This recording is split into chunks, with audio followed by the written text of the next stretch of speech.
Hello friends, அனைவருக்கும் காலை வணக்கம். இன்றைக்கி வந்து புதன்கிழமை. நம்ம வீட்டு புதன்கிழமை லஞ்ச் மெனு பார்க்கலாம் வாங்க. வந்து சாதம் வந்து வெந்துகிட்டே இருக்குது. அதுக்கப்புறம் கத்திரிக்காய் கொசு தான் இன்றைக்கி பண்ண போகிறோம். வீட்டில் காய்ச்ச கத்திரிக்காய் தான் இது. நல்லா பொடியாக வந்து கட் பண்ணி வச்சுருக்கேன். கொஞ்சம் நிறையவே இருந்தது பிஞ்சு கத்திரிக்காய், அதனால் இன்றைக்கி வந்து கொசு பண்ணலாம் அப்படின்ட்டு எல்லாமே கட் பண்ணி வச்சிட்டேன். அதுக்கு வந்து கொஞ்சம் மசாலாலாம் அரைக்கணும். அதுக்கு ஒரு டீஸ்பூன் வந்து மல்லி, ஒரு 4 காஞ்ச மிளகாய் எடுத்து வச்சுருக்கேன், ஒரு ஸ்பூன் கடலப்பருப்பு, உளுந்து ஒரு அரை ஸ்பூன். உளுந்து வந்து கொஞ்சம் பைண்டிங்காக கொஞ்சம் வந்து குழகுழப்பு தான், கொஞ்சம் பெருங்காயம், இது வெறுவனலில் கொஞ்சமாக வறுத்து எடுத்துக்கிறேன். அதுக்கு ஒரு சின்ன லெமன் சைஸ் அளவு புளி வந்து எடுத்து ஊற வச்சுருக்கிறேன். இதை நல்லா ஊற வச்சு கரைச்சி வடிகட்டி எடுத்துக்கிறேன். அந்த மசாலாலாம் வருதுன்னு நம்ம இந்த பக்கம் வந்து கத்திரிக்காய் கொஞ்சம் நல்லா வதக்கி எடுத்துக்கலாம். நல்லா சிம்மில் வச்சு தீயாமல் வறுத்து எடுத்துக்கிறேன். அழகாக வறுத்து எடுத்துக்கலாம்.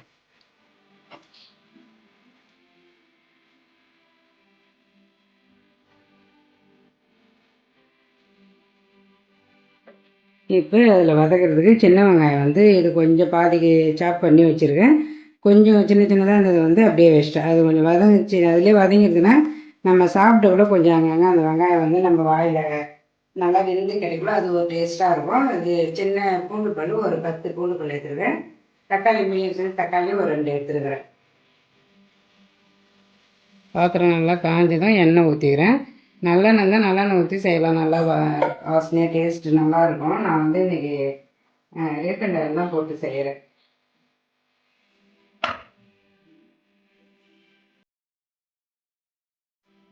பாருங்கள், இந்த அளவுக்கு நல்லா கலர் மாறல. இதை நல்லா ஆற வச்சு நல்லா பவுடராக அரைக்கூடாது. ஒரு 80% வந்து அரைச்சி எடுத்துக்கணும். கொஞ்சம் குறவரப்பாக இருக்கணும். அப்போ தான் வந்து அந்த கொஸ்தில் பார்க்கல நல்லாயிருக்கும் சாப்பிட்றது.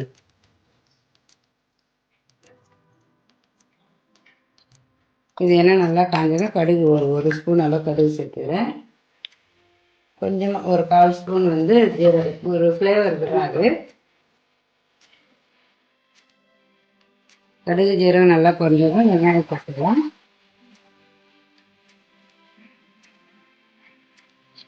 அது வந்து கொஞ்சம் முழு வெங்காயமாக போடுறதுனால கொஞ்சம் முன்னாடியே போட்டேன். இப்போ வந்து சாப் பண்ணி வச்சுருந்த வெங்காயம் சேர்த்துக்கிறேன். பூண்டு ஒரு 10 பூண்டு பல் எடுத்து வச்சுருக்கேன் இல்லையா, அதையும் சேர்த்துக்கிறேன். ஒரு பச்சை மிளகாய் வந்து இது வந்து சும்மா ஒரு இந்த ஃப்ளேவர் இருக்குல்ல, ஒரு கொத்து கருவேப்பிலை அதையும் சேர்த்து நல்லா இதை வந்து வதக்கி எடுத்துக்கோங்க. சில பேர் வந்து கொசு வந்து வெங்காயம் தக்காளி போடாமலே வெறும் கத்திரிக்காய் மட்டும் வதக்கிட்டு எண்ணெயில் அப்படியே கூட அந்த பொடி மட்டும் அரைச்சி செய்வாங்க. கொஞ்சம் வெங்காயம் தக்காளி போட்டோம்னா இன்னும் கொஞ்சம் டேஸ்ட் நல்லாயிருக்கும். அதனால் வந்து நான் வெங்காயம் தக்காளி போட்டு செய்கிறேன். அந்த நம்ம சாப்பிட கூட அந்த ஒரு பேர் கத்திரிக்காய் அந்த பீல் இல்லாமல் இருக்கும். கொஞ்சம் வெங்காயம் தக்காளி சேர்த்து செய்யறது. இந்த பக்கம் வந்து எண்ணெய் நல்லாவே காஞ்சிது. ஒரு ஸ்பூன் கடுகு சேர்த்துக்கிறேன். இந்த சூடு இருக்குல்லையே கொஞ்சமாக இதில் வந்து பெருங்காயம் சேர்த்துக்கணும். நீங்கள் கெட்டி பெருங்காயம் இருந்தாக்கா அதிலே வந்து கெட்டி பெருங்காயம் சேர்த்து வறுத்துக்கலாம். தூள் பெருங்காயன்றதால இந்த டைமில் போட்டு அதிலே நல்லா அரைச்சி எடுத்துக்கிறேன்.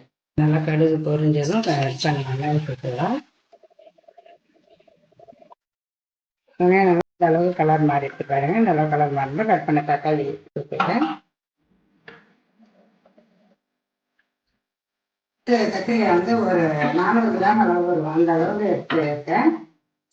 இந்த அளவு நல்லா பொடி பண்ணி பிஞ்சு கத்திரிக்காய்ன்றதால வதங்கிடும் அப்படியே. அதனால் இந்த அளவு கட் பண்ணால் போதும்.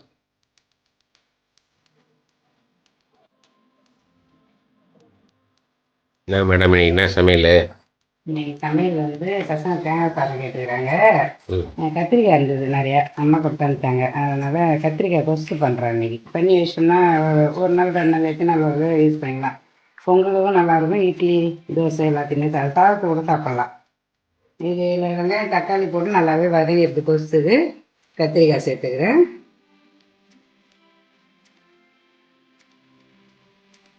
கத்திரிக்காய் நிறையா இருக்குது.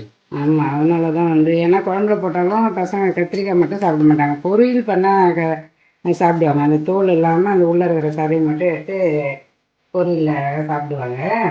அன்றைக்கி தான் காரக்குழம்பு போட்டு வச்சேன். அந்த கத்திரிக்காயே நிறையா சாப்பிட்டாங்க. அதனால் இன்னைக்கு கொத்து பண்ணலான்ட்டு கொத்து தான் பண்ணிட்டுருக்கேன்.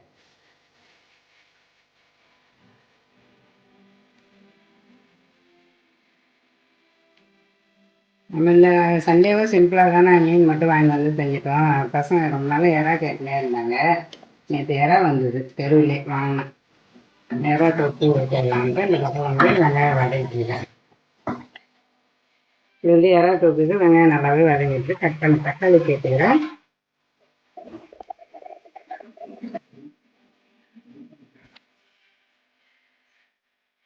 கொஞ்சம் வந்து முன்னாடியே எடுத்து வச்சுருந்துருக்கணும், கொஞ்சம் லேட்டாக எடுத்து வச்சிட்டேன் இறாவை. காலையில் செய்கிறதுக்கெலாம் வந்து நம்ம வாங்கி க்ளீன் பண்ணி வச்சிட்டா தான் செஞ்சு பசங்களுக்கு பண்ண முடியும். நம்ம வந்து பொறுமையாக செய்கிறோம் அப்படின்னா அன்னைக்கு வாங்கி கூட செஞ்சுக்கலாம். இது வந்து பசங்களும் காலைல சாப்பிட்டு போவாங்க, ஏதாவது தொட்டுன்னு இல்லைனாக்கா காலேஜுக்கு எடுத்துன்னு போவாங்க. அதனால தான் வந்து வாங்கி பெரும்பாலும் வந்து மீன் இதெல்லாம் இறலாம் வாங்கி வச்சு வச்சு செய்யலாம். சிக்கன் தான் ரொம்ப செய்யக்கூடாது. அதுவுமே சிக்கன் வந்து நம்ம ஃப்ரீசரில் வச்சோம்னா ஒரு நாள்லேருந்து ஒரு 2 நாள் வரைக்கும் செய்யலாம் அப்படின்னு தான் சொல்கிறாங்க. அதனால பயப்பட வேணாம்.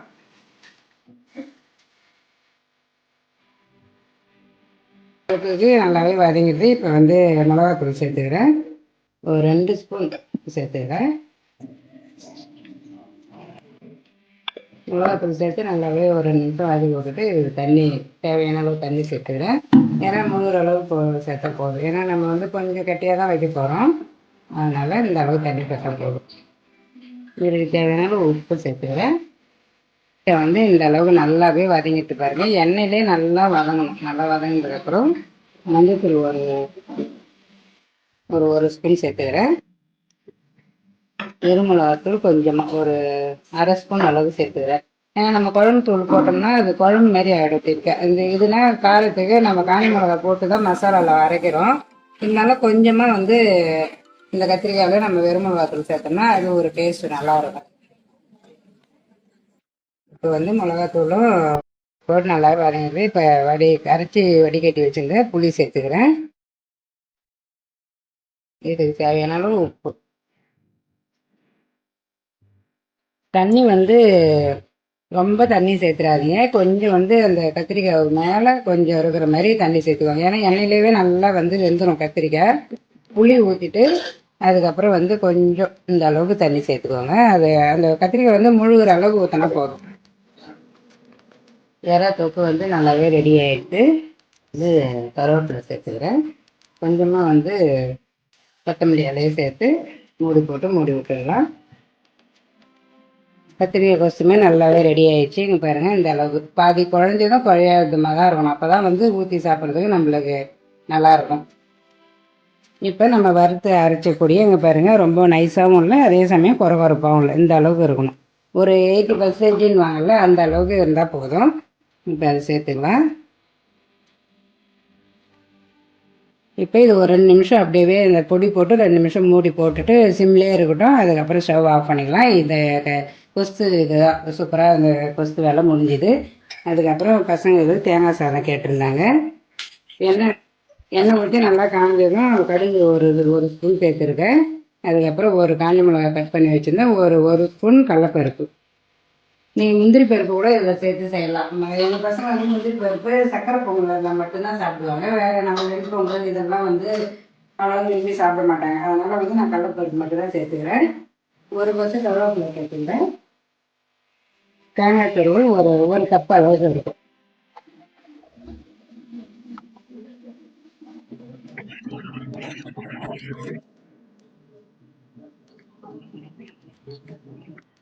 நல்லாவே வந்து சூப்பராக பாருங்கள், கொஸ்து நல்லா ரெடி ஆயிடுச்சு. இப்போ கொத்தமல்லி இலை போட்டுக்கிறேன். இதில் வந்து லைட்டாக உப்பு சேர்த்துக்கிறேன். இந்த தேங்காய் துருவல் மட்டும் கொஞ்சமாக வந்து நெய் சேர்த்துக்கலாம். நெய் சேர்த்தோம்னா கொஞ்சம் டேஸ்ட் நல்லாயிருக்கும். அதனால் இப்போ கொஞ்சம் நெய் சேர்த்துக்கிறேன். அதுக்கப்புறம் சாதம் போடக்குள்ள கொஞ்சமாக சேர்த்துக்கலாம். கொஞ்சமாக ஒரு 1/2 ஸ்பூன் அளவு. இது வந்து தேங்காய் நல்லாவே வதங்கிட்டு இப்போ வந்து சாதம் வந்து வடித்து ஆற வச்சு வச்சுருந்தேன், அதையும் சேர்த்துக்கலாம்.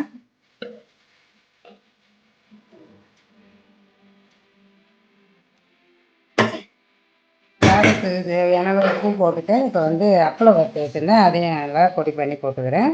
இந்த தேங்காய் சாதத்துக்கு இந்த மாதிரி அப்பளம் வந்து வறுத்து போட்டாக்க நல்லாயிருக்கும் டேஸ்ட்டு சாப்பிட்றதுக்கு.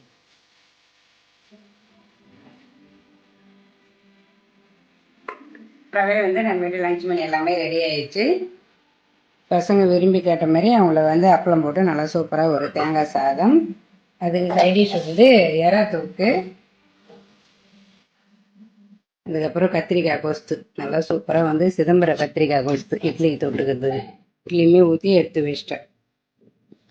அதுக்கப்புறம் எங்களுக்கு வந்து ஒயிட் ரைஸ் எடுத்து வச்சிட்டேன். பசங்க மட்டும்தான் தேங்காய் சாதம், தயிர் இருக்குது. அதுக்கப்புறம் முட்டை வந்து இந்த இருக்குது. நம்ம வீட்டு லஞ்ச் மெனு வீடியோ எல்லாமே உங்களுக்கு சூப்பராக பிடிச்சிருக்குன்னு நினைக்கிறேன். சிம்பிளாக இருந்தாலும் ஆனால் ஒரு ஹெல்த்தான ஒரு லஞ்ச் மெனு தான். இந்த வீடியோ உங்களுக்கு பிடிச்சிருந்ததுன்னா லைக் பண்ணுங்கள், ஷேர் பண்ணுங்கள், கமெண்ட் பண்ணுங்கள். நம்ம சிகப்பு ரோஜா சேனலுக்கு சப்ஸ்கிரைப் பண்ணுங்கள். பாய்.